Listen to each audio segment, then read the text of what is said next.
परियोजनाएं लखनऊ सीतापुर खंड के मडियाओं IIM क्रॉसिंग पर 4 लेन एलिवेटेड कॉरिडोर एवं अलीगढ़ कानपुर खंड के नवीगंज से मित्रसेनपुर का 4 लेन चौड़ीकरण का लोकार्पण तथा जनपद लखनऊ में 475 करोड़ रुपए की 164 विकास परियोजनाओं का लोकार्पण और शिलान्यास किया। इस अवसर पर उनके साथ मुख्यमंत्री योगी आदित्यनाथ, उप मुख्यमंत्री ब्रजेश पाठक, प्रदेश के लोक निर्माण मंत्री जितिन प्रसाद सहित कई गणमान्य व्यक्ति मौजूद रहे। IIM फ्लाईओवर के बनने से हरदोई तिराहे की तरफ से आने वाला ट्रैफिक भिटौली क्रॉसिंग होते हुए जानकीपुरम विस्तार की ओर जा सकेगा। इससे लगभग 3 लाख की आबादी को फायदा मिलेगा। यह पुल 1.94 किलोमीटर की लंबाई का बना है। यह 4 लेन पुल आवागमन की सुविधा को बढ़ावा देगा। रक्षा मंत्री ने कहा कि हमारा प्रयास है कि लखनऊ को एक विश्व स्तरीय इंफ्रास्ट्रक्चर मिले। यह उसी दिशा में लिया गया एक बड़ा कदम है।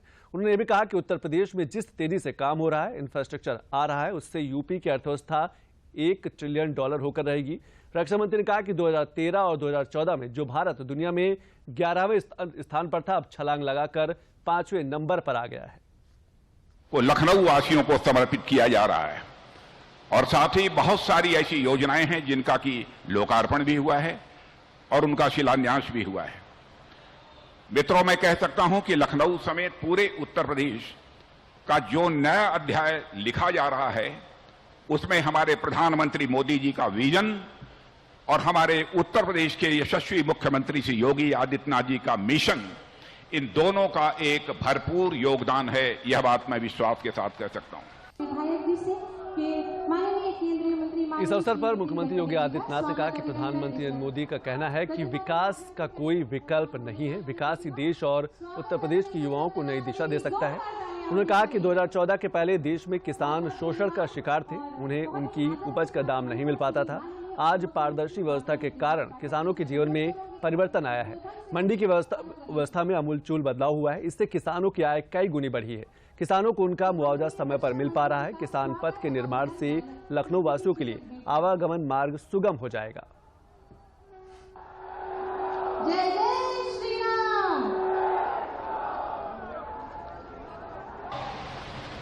4 लेन, 6 लेन, 8 लेन जो सरदेव अटल जी ने अपने समय में बना दी, वही आगे बढ़ पा रही थी। नया कोई भी प्रोजेक्ट आगे नहीं बढ़ पा रहा था। अनिर्णय की शिकार सरकार थी या भ्रष्टाचार इस कदर हावी हो चुका था कि उसने आम जनमानस में एक अविश्वास पैदा कर दिया था। इंफ्रास्ट्रक्चर कमजोर होगा तो विकास नहीं होगा। और अब तो उत्तर प्रदेश में ही डिफेंस मैन्युफैक्चरिंग कॉरिडोर के यहां पर मेक इन इंडिया की परिकल्पना को साकार करता हुआ लखनऊ में ही जब ब्रह्मोस मिसाइल बनेगी तो दुश्मन के दांत खट्टा करने के लिए लखनऊ और प्रदेश और देश का जवान फिर से उन दुश्मनों को ठिकाना लगाने का काम करेगा, जो भारत की तरफ टेढ़ी नजरों से देखने का कार्य करेगा। मैं अनुरोध करूंगी माननीय लोक निर्माण मंत्री माननीय श्री जितिन प्रसाद जी से कि माननीय मंत्री जी सड़क परिवहन और राजमार्ग मंत्रालय का केंद्रीय सड़क परिवहन मंत्री नितिन गडकरी ने कहा कि यूपी के विकास में गति आई है। प्रदेश में इंफ्रास्ट्रक्चर पर काम हो रहा है। बिना इंफ्रास्ट्रक्चर के निवेश नहीं आ सकता, इसीलिए यहाँ पर काम करना बेहद जरूरी था और प्रदेश में अब तेजी के साथ विकास कार्य हो रहे हैं। उन्होंने प्रदेश में कानून व्यवस्था की स्थिति में सुधार होने की तारीफ की। इस अवसर पर उन्होंने प्रदेश में तमाम होने वाली परियोजनाओं की जानकारी भी दी कि करीब 10 लाख करोड़ का इन्वेस्टमेंट आकर यहां नए नए उद्योग शुरू हो रहे हैं। उद्योग जब शुरू होते हैं, इन्वेस्टमेंट जब आती है, तो वो 4 बातें महत्वपूर्ण रूप से देखते हैं। एक है water, power, transport and communication.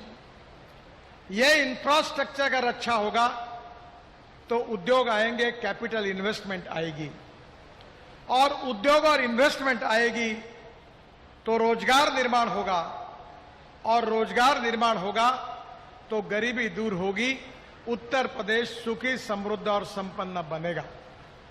मुझे बहुत खुशी है कि योगी जी के नेतृत्व में इस उत्तर प्रदेश की एक समय ख्याति ये थी कि ये बीमारी प्रदेश है।